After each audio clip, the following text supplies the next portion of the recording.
नमस्कार। मैं हूं डॉक्टर मुदित पांडे, सहायकाचार्य शिक्षा संकाय काशी हिंदू विश्वविद्यालय।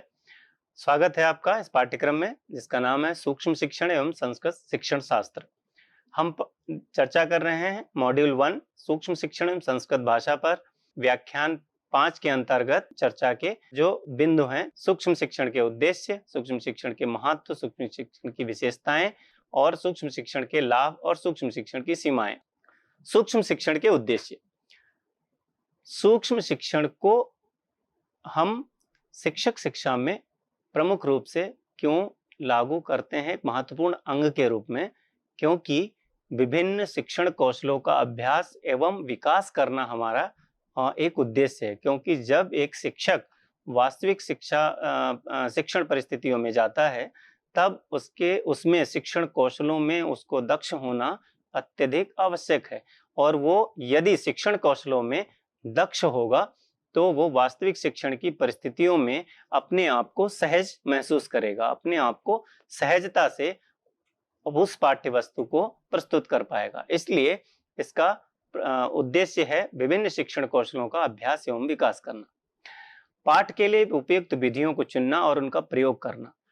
जब हम कोई पाठ यानी कि पाठ्य वस्तु, कोई संप्रत्यय कक्षा में पढ़ाने के लिए जाते हैं, तो उसके लिए हमें उस पाठ्य को पढ़ाने के लिए, प्रस्तुत करने के लिए कुछ विधियों का प्रयोग करना पड़ता है, कुछ शिक्षण विधियों का प्रयोग करना पड़ता है। जैसे संस्कृत के संदर्भ में यदि हम बात करें तो पद्य के लिए अलग शिक्षण विधियां होंगी, गद्य के लिए अलग शिक्षण विधियां होंगी, व्याकरण के लिए शिक्षण विधियां अलग होंगी, कहानी, कथा इत्यादि पढ़ाना है उनके लिए अलग शिक्षण विधियां होंगी, कोई अन्य मूल्य आधारित कोई पाठ्य वस्तु है उसको पढ़ाना है, उसके लिए विधियां अलग होंगी। वर्तमान समय में तकनीकी नवाचार भी हैं, तो उनको शामिल करते हुए उसकी विधियां अलग होंगी। इसलिए उपयुक्त विधियों का चयन और उनका प्रयोग कराना या उनको करना सिखाना, ये सूक्ष्म शिक्षण का एक उद्देश्य है। अध्यापक को अपने शिक्षण के बारे में स्वमूल्यांकन के अवसर प्रदान करना सूक्ष्म शिक्षण का एक महत्वपूर्ण उद्देश्य ये है, क्योंकि सूक्ष्म शिक्षण पूर्वाभ्यास है। इसलिए वास्तविक शिक्षण में हम कैसा प्रदर्शन करेंगे वो हम पूर्व में ही अपने स्वमूल्यांकन के द्वारा जान पाते हैं सूक्ष्म शिक्षण में। क्योंकि सूक्ष्म शिक्षण एक अभ्यास है उन कौशलों का जो हम वास्तविक शिक्षण में प्रयुक्त करेंगे। इसलिए सूक्ष्म शिक्षण स्वमूल्यांकन का अवसर प्रदान करता है, क्योंकि इसमें प्रतिपुष्टि इसका महत्वपूर्ण अंग है। और प्रतिपुष्टि यहाँ पर निरीक्षक के द्वारा और वीडियो रिकॉर्डिंग इत्यादि के द्वारा स्वमूल्यांकन भी आप कर सकते हैं। क्योंकि वर्तमान में प्रत्येक छात्राध्यापक के पास अपना मोबाइल होता है और उस मोबाइल में वो अपना लेक्चर, अपना जो है सूक्ष्म शिक्षण का अभ्यास, अपनी प्रस्तुति रिकॉर्ड करके वो अपना आत्म मूल्यांकन कर सकता है। सहपाठियों के द्वारा तो मूल्यांकन होता ही है और निरीक्षक भी मूल्यांकन करता है, सुझाव देता है। तो यहाँ पर स्वमूल्यांकन के अवसर भी मिलते हैं और अवसर देना ये सूक्ष्म शिक्षण का एक उद्देश्य है। छात्रों की अपनी रुचियों और अभिवृत्तियों को विकास के अवसर देना। छात्रों को अपनी रुचियों और अभिवृत्तियों को विकास के अवसर देना, क्योंकि जो छात्र हैं यानी कि छात्राध्यापक, यहाँ पर छात्राध्यापक और वास्तविक शिक्षण वाले जो छात्र हैं उन दोनों की बात हम ले सकते हैं। रुचि और अभिवृत्ति क्या है शिक्षण के प्रति, वो उसमें विकसित या विकास के अवसर उसको प्रदान करना हमारा एक उद्देश्य है। ये सूक्ष्म शिक्षण का एक उद्देश्य है कि छात्र की अपनी रुचियों और अभिवृत्तियों को विकास के अवसर देना। विद्यार्थियों के आंतरिक और बाह्य पक्षों को गतिशील रखना। आंतरिक और बाह्य पक्षों को गतिशील रखना यानी कि एक्टिव लर्नर। हमें एक्टिव लर्नर कब बना पाएंगे? जब एक्टिव टीचर होंगे। तो जो छात्राध्यापक है वो आंतरिक और बाह्य पक्षों को गतिशील बनाए रख सकता है, अपने छात्रों को गतिशील, एक्टिव करके रख सकता है विविध शिक्षण कौशलों को प्रयोग करके। भावी शिक्षकों में आत्मविश्वास को बढ़ाना एवं कक्षा की वास्तविक स्थिति हेतु शिक्षक को तैयार करना, ये एक सूक्ष्म शिक्षण का उद्देश्य है।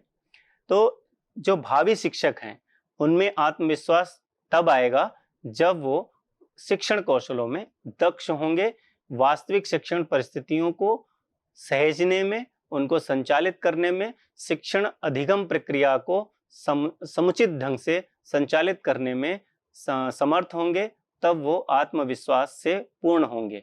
और जो कक्षा की वास्तविक स्थिति है, तो जब शिक्षक को तैयार किया जाता है तो उसको शिक्षण कौशलों के अतिरिक्त शिक्षण विधियां और उसमें प्रयोग होने वाली सामग्री और एवं अन्य उसके जो व्यक्तित्व के जो आयाम हैं, उन पर भी ध्यान दिया जाता है पूर्वाभ्यास में। तो ये सूक्ष्म शिक्षण का एक महत्वपूर्ण उद्देश्य है। शिक्षण त्रुटियों को पहचानना और प्रतिपुष्टि के माध्यम से शिक्षक गुणवत्ता को सुधारना। जो शिक्षण त्रुटियां हैं, यानी कि जो वास्तविक शिक्षण में त्रुटियां होती हैं, उनको हम यदि पूर्वाभ्यास के माध्यम से पहले ही उन त्रुटियों को पहचान लें, उनमें सुधार कर लें, उनको परिष्कृत कर लें, तो शिक्षण की गुणवत्ता सुधर जाएगी, शिक्षण में अपने आप गुणवत्ता आएगी। तो यह एक महत्वपूर्ण उद्देश्य हो जाता है सूक्ष्म शिक्षण का, कि शिक्षण की त्रुटियों को पहचानना। प्रशिक्षण के दौरान नियंत्रित वातावरण में अभ्यास। नियंत्रित वातावरण में अभ्यास यानी कि यहाँ पर उस जो कक्षीय वातावरण है वो हमारे नियंत्रण में होता है। नियंत्रण में होने का तात्पर्य यह है कि एक छोटी कक्षा है, एक छोटा समय है, एक छोटी विषय वस्तु है, तो अवधि, कालांश, छात्र संख्या, पाठ्य वस्तु और पाठ्य योजना सब में न्यूनीकरण कर दिया जाता है और वो अपने नियंत्रण में अभ्यास कराया जाता है। तो नियंत्रित परिस्थितियों में अभ्यास के दौरान हमें सुधार के अवसर अत्यधिक मिलते हैं।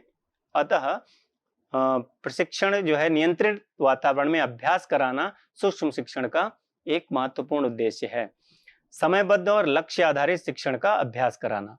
जो समयबद्ध इसलिए क्योंकि 5 से 10 मिनट के लिए आपको एक पाठ्य योजना बनानी होती है, सूक्ष्म पाठ्य योजना बनानी होती है, जिसमें एक पाठ्य वस्तु पढ़ानी होती है एक छोटी कक्षा को। तो अवधि निर्धारित है, लक्ष्य निर्धारित है। लक्ष्य क्या है कि विशिष्ट कौशल को आपने चयन किया है, जैसे प्रश्नकरण कौशल या प्रस्तावना कौशल, किसी एक शिक्षण कौशल को आपने चयन किया है। तो लक्ष्य आधारित शिक्षण का अभ्यास कराना आपका एक इसमें जो है उद्देश्य बनता है। तो समयबद्ध और लक्ष्य आधारित शिक्षण का अभ्यास कराना यह एक उद्देश्य है। विद्यार्थियों की सक्रियता और सहभागिता प्राप्त करना। जो विद्यार्थी हैं, यानी कि यहाँ सूक्ष्म शिक्षण के अंतर्गत जो छात्राध्यापक हैं, उनके बारे में सक्रियता और उनकी सहभागिता पूर्ण रूप से, क्योंकि एक जब छात्राध्यापक सूक्ष्म शिक्षण के रूप में अभ्यास कर रहा होता है तो वो शिक्षक होता है और जो अन्य उसके सहपाठी होते हैं वो छात्र के रूप में होते हैं। तो उनकी सक्रियता और सहभागिता को प्राप्त करना। किंतु वास्तविक शिक्षण के रूप में यदि हम देखें तो शिक्षक को ये पता होना चाहिए कि हमारे छात्र सक्रिय हैं, सहभाग कर रहे हैं अथवा नहीं कर रहे हैं, और उनको कैसे सहभागी बनाना है, अपने शिक्षण अधिगम प्रक्रिया का हिस्सा कैसे बनाना है। क्योंकि पूरी जो 40 या 35 बच्चों की कक्षा में सभी बच्चों को आप सहभाग करवा पाएं, इन्वॉल्व कर पाएं, ये एक बहुत बड़ा टास्क है। तो उसमें भी ये एक उनको प्राप्त कराना भी एक उद्देश्य है। पाठ्य वस्तु को सौहार्दपूर्ण वातावरण में प्रस्तुत करना, ये भी सिखाना है शिक्षक को कि पाठ्य वस्तु जब प्रस्तुत की जा रही है तो वो पाठ्य वस्तु जो है उसमें सौहार्दपूर्ण वातावरण रहे कक्षा में। छात्र ऐसा ना करें कि आप कुछ और पढ़ा रहे हैं और छात्र कहीं और व्यस्त हैं। तो जो सौहार्दपूर्ण वातावरण में पाठ्य वस्तु को कैसे प्रस्तुत करना है, ये सिखाना भी सूक्ष्म शिक्षण का एक उद्देश्य है। अध्यापक को पाठ की पूर्व तैयारी में प्रवृत्त करना, ये एक महत्वपूर्ण उद्देश्य हो जाता है, क्योंकि जब हम वास्तविक शिक्षण के लिए जाते हैं तो यदि हमारे पास पूर्व में पाठ्य योजना है कि हमें यह विषय पढ़ाना है, इतने समय में पढ़ाना है, इस कक्षा को पढ़ाना है और यह इसमें इन विधियों का प्रयोग करना है, इस पाठ्य सामग्री का प्रयोग करना है, इस सहायक सामग्री का प्रयोग करना है, इस तरीके से हम छात्रों को सहभागिता करेंगे, तो पूर्व जो तैयारी है उसमें प्रवृत्त करना भी सूक्ष्म शिक्षण का एक महत्वपूर्ण उद्देश्य है। क्यों? क्योंकि यदि हम योजना बनाकर नहीं जाएंगे तो वह प्रस्तुति अस्त व्यस्त होगी और फिर उन शिक्षण कौशलों का प्रयोग आप व्यवस्थित क्रम में नहीं कर पाएंगे। अतः सभी शिक्षण कौशलों का, विधियों का या सभी सामग्री जो आप जुटा कर लेकर गए हैं अपनी कक्षा के लिए, उसका प्रयोग समुचित ढंग से नहीं हो पाएगा। तो ये हैं सूक्ष्म शिक्षण के उद्देश्य। अब हम बात करते हैं सूक्ष्म शिक्षण के का महत्व क्या है। विशिष्ट शिक्षण व्यवहारों के साथ नियंत्रित परिस्थितियों में शिक्षण का अभ्यास, क्योंकि जब विशिष्ट शिक्षण व्यवहारों का तात्पर्य यहाँ पर है विशिष्ट शिक्षण कौशल, यानी कि जो शिक्षण वास्तविक शिक्षण के दौरान हम जिन व्यवहारों का प्रयोग करते हैं, जो व्यवहार करते हैं, वो हम नियंत्रित परिस्थितियों में हम उसी शिक्षण का, उन शिक्षण व्यवहारों का अभ्यास करते हैं। तो ये एक सूक्ष्म शिक्षण का एक महत्वपूर्ण अंग है और यह इसके महत्व को बढ़ा देता है। अध्यापक के ज्ञान की क्षमता एवं दृष्टिकोण को विकसित करने में सहायक, आवश्यक कौशल को अर्जित करने में सहायक है। आवश्यक कौशल का तात्पर्य वही शिक्षण कौशल, प्रस्तावना कौशल, प्रश्नकरण कौशल, पुनर्बलन कौशल, श्यामपट्ट कौशल इत्यादि जो सभी प्रमुख शिक्षण कौशल हैं, उद्देश्य लेखन कौशल, इन सभी कौशलों में जो है अत्यधिक दक्षता हासिल करना, ये भी जो है सूक्ष्म शिक्षण के माध्यम से संभव हो पाता है। इसलिए ये इसका महत्व बढ़ा देता है। सूक्ष्म शिक्षण जो चक्र है, उसके माध्यम से तत्काल प्रक्रिया देने में यह सहायक है। क्योंकि तत्काल प्रतिपुष्टि क्यों आवश्यक है? यदि हमने कोई कार्य किया, जैसे एक बच्चा जो है, आप उससे कोई कार्य कहते हैं और आपने उसको शाबाशी दे दी, शाबाशी देकर कोई उसको चॉकलेट, टॉफी कुछ दे दिया, तो वो खुश हो जाता है। अगली बार उस कार्य करने के लिए या और अच्छे से वो कार्य करने के लिए वो प्रेरित हो जाता है। तो सूक्ष्म शिक्षण में वो तत्काल प्रतिक्रिया इसलिए आवश्यक है क्योंकि जो पुनः शिक्षण होगा उसमें सुधार तभी हो पाएगा जब तत्काल प्रतिपुष्टि होगी, तत्काल प्रतिक्रिया होगी, तत्काल सुझाव मिलेंगे। तो सूक्ष्म शिक्षण चक्र के माध्यम से हम प्रतिक्रिया देने में सहायक हो पाते हैं, सूक्ष्म शिक्षण के माध्यम से। नवीन शिक्षण तकनीकों का विशिष्ट ज्ञान, तो नई जो शिक्षण तकनीकें हैं, नई जो शिक्षण विधियां हैं, उनका वहां पर ज्ञान करा सकते हैं। शिक्षक की शिक्षण कौशल के विकास में सहायक है। ये तो सूक्ष्म शिक्षण में प्रारंभ से लेकर अंत तक यही प्रमुख अंग है इसका, शिक्षण कौशलों का विकास। तो ये इसके महत्व को और बढ़ाता है कि शिक्षण कौशलों का विकास हम सूक्ष्म शिक्षण अभ्यास के द्वारा, सूक्ष्म शिक्षण प्रशिक्षण के द्वारा हम अत्यधिक समुचित ढंग से कर सकते हैं। सूक्ष्म शिक्षण के महत्व में विशेष शिक्षण कौशलों पर केंद्रित अभ्यास भी है, क्योंकि इसके अंतर्गत हम विशिष्ट जो शिक्षण कौशल हैं, यानी चयनित शिक्षण कौशल हैं, उन पर फोकस्ड होकर, उन पर केंद्रित होकर हम अभ्यास करते हैं। नियंत्रित वातावरण में शिक्षण का अभ्यास, जो वातावरण है, कक्षा कक्षीय वातावरण है, वहां पर जो शिक्षण अधिगम प्रक्रिया चल रही है वो नियंत्रित परिस्थितियों में होती है, इसलिए उस नियंत्रित परिस्थितियों में हम शिक्षण का अभ्यास करते हैं। ये भी सूक्ष्म शिक्षण का महत्व बढ़ा देता है। आत्मविश्वास पूर्वक कक्षा संचालन की तैयारी, क्योंकि जब वास्तविक कक्षा संचालन की तैयारी है, वहां पर हमें आत्मविश्वास, शिक्षक के रूप में आत्मविश्वास होना चाहिए। इसलिए सूक्ष्म शिक्षण के माध्यम से हम उस आत्मविश्वास को प्राप्त करने में सफल होते हैं, उस पूर्व अभ्यास के द्वारा।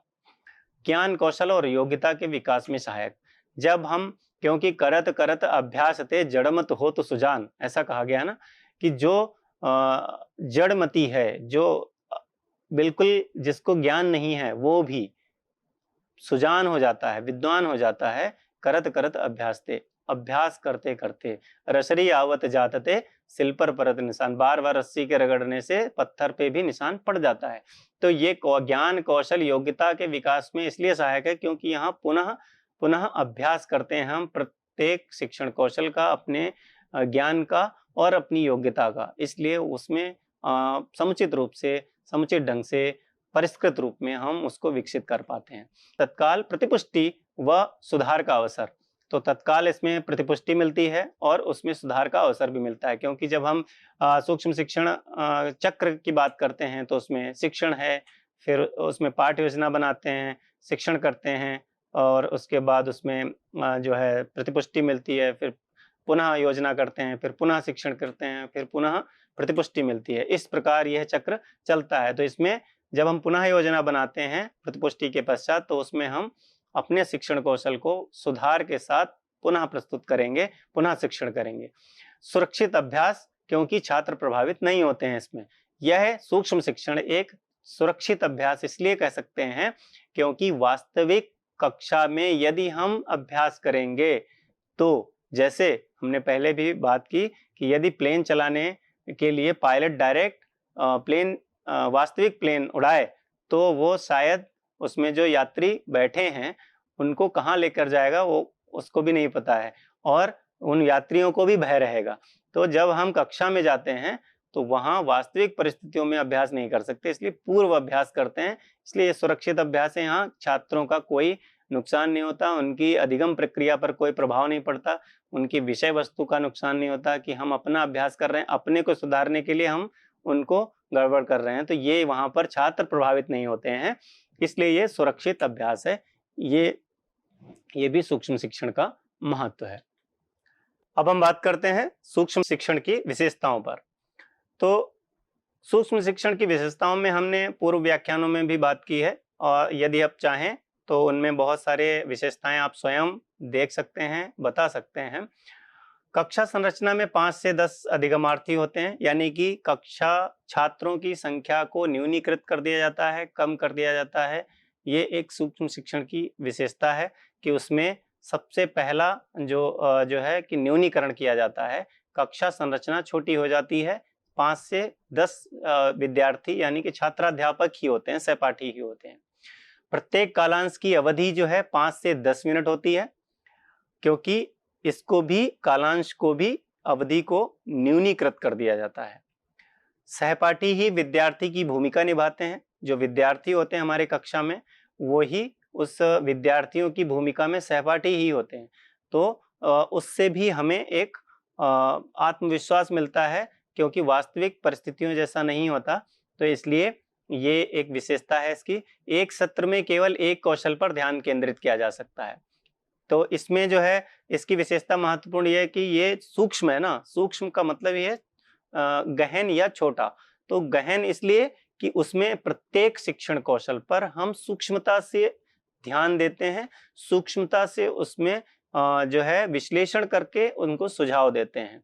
और एक इसके सूक्ष्म का तात्पर्य हमने पूर्व में बात की थी कि सूक्ष्म का तात्पर्य ये भी है कि इसमें सभी जो इसके पक्ष हैं, जो इसके प्रमुख तत्व हैं, जैसे यो पाठ्य योजना, उसको भी सूक्ष्म कर दिया जाता है, यानी कि वो एक एकल संप्रत्यय पर आधारित पाठ्य योजना होती है, सूक्ष्म योजना होती है।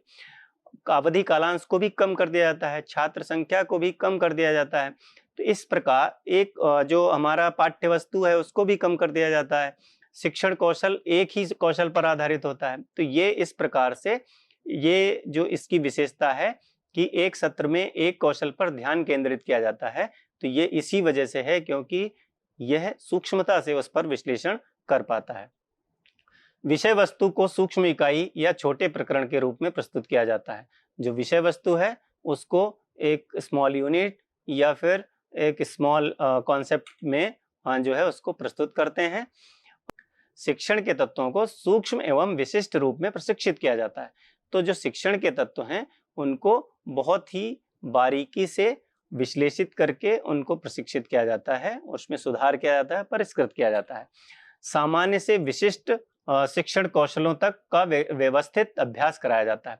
जो शिक्षण कौशल हैं उसमें जो विशिष्ट शिक्षण कौशल हैं जिनका प्रयोग वास्तविक शिक्षण प्रक्रिया है उसमें हम दैनिक रूप में करते हैं, और जो सामान्य शिक्षण कौशल हैं उनको भी इसमें व्यवस्थित अभ्यास कराया जाता है। ये एक सूक्ष्म शिक्षण की विशेषता है। इसमें जो है सुधार का अवसर उपलब्ध होता है, जिससे वास्तविक जब शिक्षण होता है उसमें जो हम प्रस्तुति देते हैं, जो प्रदर्शन करते हैं, उसमें वृद्धि होती है, उसका विकास होता है।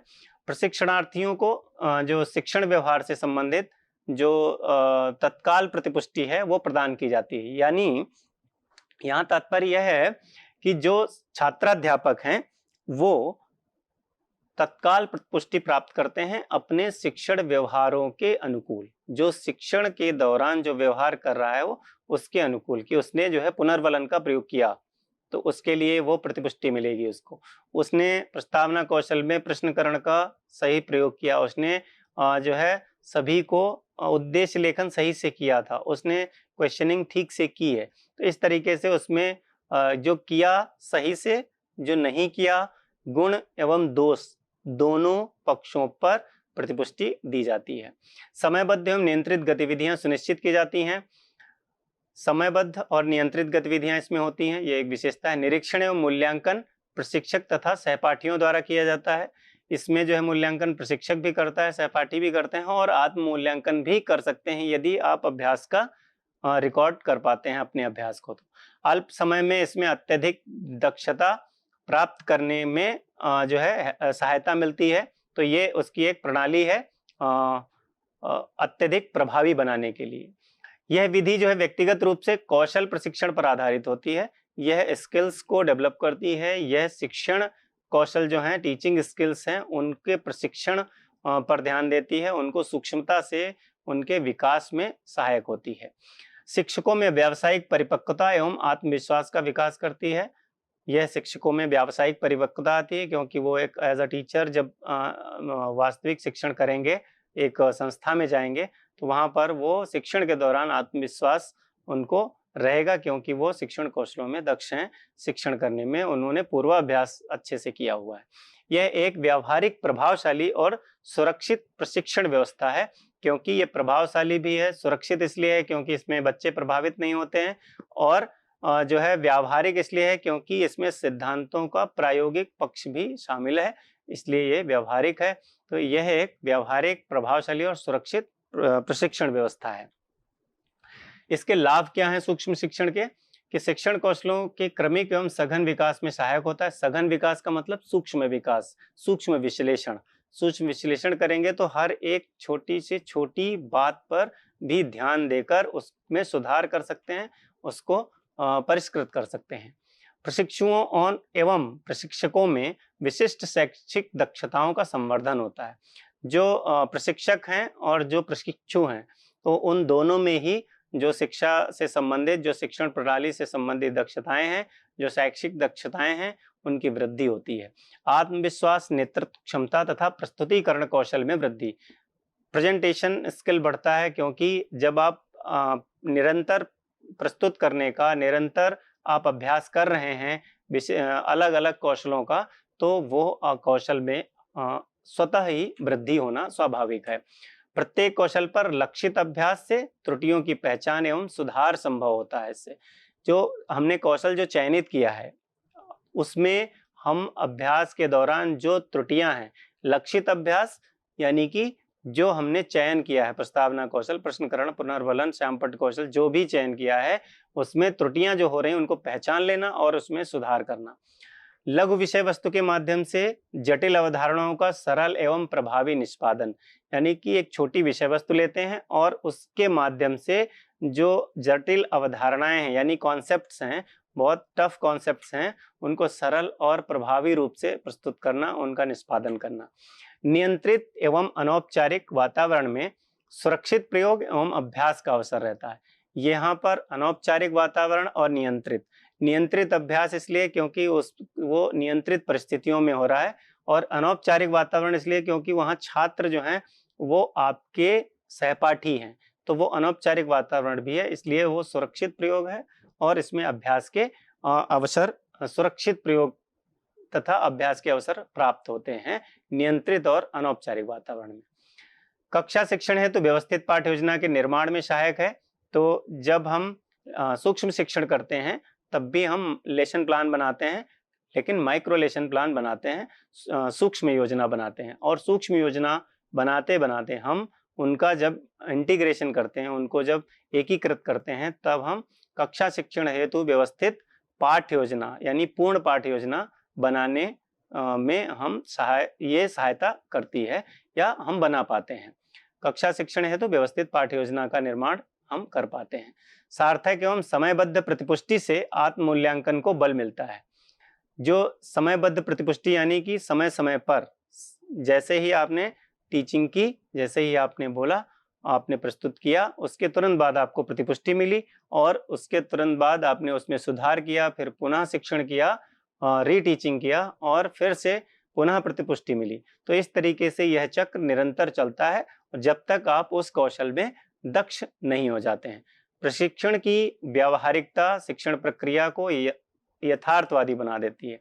यानी कि यह व्यवहारिक सिद्धांतों का व्यवहारिक पक्ष है सूक्ष्म शिक्षण का, जो अभ्यास हम करते हैं।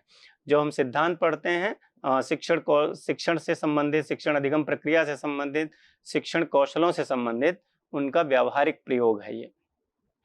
नवीन शिक्षण विधियों के प्रयोग से नवाचार की प्रवृत्ति का विकास होता है। जब हम निरंतर अभ्यास करते हैं, सुधार के साथ परिष्कृत अभ्यास करते हैं, तब उसमें नए नए विधियों का भी प्रयोग करने का प्रयास करते हैं, नवाचारों को शामिल करने का प्रयास करते हैं, तो उस प्रवृत्ति का विकास हमारे अंदर हो जाता है। शिक्षण की प्रभावशीलता तथा प्रस्तुतिकरण शैली में परिष्कार। जब निरंतर अभ्यास करेंगे तो शिक्षण में प्रभावशीलता भी आएगी, और आपकी जो प्रस्तुतिकरण की शैली है, यदि आप निरंतर किसी भी चीज का अभ्यास करते हैं, जैसे हम यदि साइकिल का उदाहरण लें, तो साइकिल जब हम प्रारंभिक अवस्था में जब चला रहे होते हैं तो कई बार गिरते हैं, कई बार उठते हैं, फिर से सीखते हैं, फिर से, तो ये जो प्रक्रिया है सीखने की, वो यहाँ पर भी लागू होती है। तो धीरे धीरे उसमें परिष्कार आता है और हमारे प्रस्तुतिकरण की शैली में निरंतर परिष्कार होता रहता है। अनुभवात्मक अधिगम के माध्यम से दीर्घकालिक शिक्षण की दक्षता प्राप्ति होती है, क्योंकि इसमें हमें एक्सपीरियंशियल लर्निंग होती है।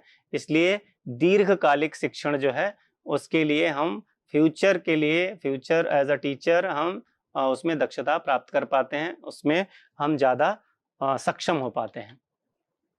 सूक्ष्म शिक्षण की सीमाएं, इसमें कुछ लिमिटेशंस भी हैं, जैसे संसाधनों की अनुपलब्धता। हर जगह वीडियो रिकॉर्डिंग इत्यादि तकनीकी उपकरण ये सब मिलना मुश्किल है, इसलिए संसाधनों की अनुपलब्धता जो है ये इसकी एक लिमिटेशन है।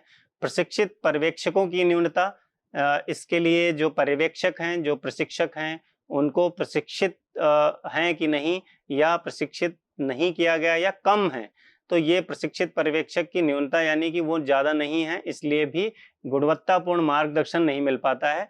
तो ये भी एक लिमिटेशन है। कृत्रिम परिवेश का प्रभाव, वास्तविक शिक्षण जैसी जो परिस्थितियां हैं वो कृत्रिम परिवेश में, कृत्रिम परिस्थितियों में नहीं हो पाती हैं, क्योंकि वास्तविक शिक्षण में जो छात्र बैठे होते हैं वो अलग तरीके की समस्याएं कई बार उनके साथ होती हैं। लेकिन जो यहाँ पर है ये कृत्रिम परिस्थितियां हैं, इसलिए यहाँ पर अभ्यास जो है वास्तविक होने की बजाय कृत्रिम होने लगता है, ये एक इसकी लिमिटेशन है। और इसमें जो है शिक्षण कौशलों की एकीकृत प्रस्तुति का अभाव ये एक इसकी क्या कह सकते हैं, इसको महत्व भी कह सकते हैं और इसका सीमा भी है। क्यों? इसमें एक साथ सारे शिक्षण कौशलों का अभ्यास नहीं होता है, क्योंकि इसमें न्यूनीकृत कर दिया गया, तो विशेष एक कौशल पर ही ज्यादा फोकस होता है। तो ये है एक तरीके से एकीकृत प्रस्तुति का यहाँ अभाव होता है, क्योंकि सारे शिक्षण कौशलों को एक साथ यहाँ पर हम अभ्यास नहीं करते हैं, वो अंत में एकीकृत करने के बाद अभ्यास करते हैं, जो कि अभी परिष्कृत रूप में हम कर रहे हैं। सूक्ष्म शिक्षण जो है इसमें इसकी और जो सीमाएं, उसमें निरीक्षण की सीमाएं हैं कि पर्यवेक्षक जो है केवल कौशलों पर केवल ध्यान देता है, विषय वस्तु की डेप्थ पे, गहराई पर ध्यान उसका नहीं जाता है। वास्तविक कक्षा परिस्थितियों का अभाव रहता है। समय एवं ऊर्जा का संभावित अपव्यय हो सकता है। क्यों? क्योंकि प्राकृतिक प्रवाह को बाधित कर देता है कई बार कृत्रिम परिवेश। यदि कृत्रिम परिवेश है तो जो वास्तविक शिक्षण हो सकता है या वास्तविक जो परिस्थितियों में जो प्रवाह होता है वो बाधित होता है, इसलिए उसका अपव्यय होता है। जो हम समय और अपनी ऊर्जा लगा रहे हैं उसका अपव्यय होता है, उसका लॉस होता है। अत्यधिक औपचारिकता से रचनात्मकता सीमित हो जाती है। ज्यादा फॉर्मेलिटी करने से कि जो है उसमें ज्यादा नियम, ज्यादा सूक्ष्म विश्लेषण, इन सभी चीजों की वजह से लचीलापन कम हो जाता है, फ्लेक्सिबिलिटी कम हो जाती है, जिससे हम शिक्षण शैलियों में नवाचारों को करने से बचने लगते हैं। तो ये एक इसकी लिमिटेशन है। तो इस प्रकार हमने आज सूक्ष्म शिक्षण के उद्देश्य, सूक्ष्म शिक्षण का महत्व, विशेषताएं, लाभ और सीमाएं इस व्याख्यान के माध्यम से इन बिंदुओं पर चर्चा की। धन्यवाद। स्वाध्यायात् मा प्रमदः।